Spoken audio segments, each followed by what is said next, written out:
only in providing land titles does the government help farmers. They also assist by providing machinery to speed up production and increase income.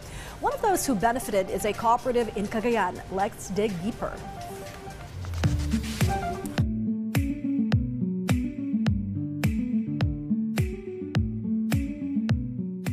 Ako si Sharon B. Eugenio, ang manager ng Mawanan, Baloncana, Gadangao Farmers Irrigators Credit Cooperative. Ang MBGFICC ay nagsimula bilang komunal na grupo noong 1981 ng aming mga ninuno. Sa tulong ng DAR ay na-develop ito noong 2012 dahil sa project na ARSP3. Nagsimula ang aming asosasyon noong 2012 at naging kooperatiba noong 2018. Nagsimula ang operasyon nito noong 2019 at kasabay nito ang pagtanggap ng iba't ibang benepisyo mula sa DAR. Noon ay kulang kami sa mga makinarya, pansaka, mabagal at nahihirapan kami sa pagsasaka.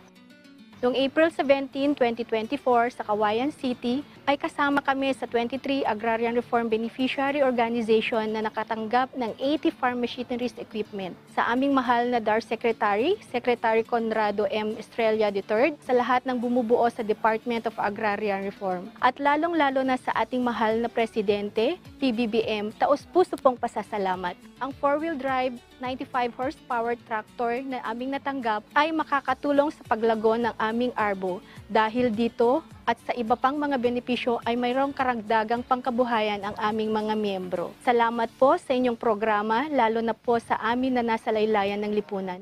Bagong Pilipinas, bagong buhay para sa kooperatiba ng magsasaka.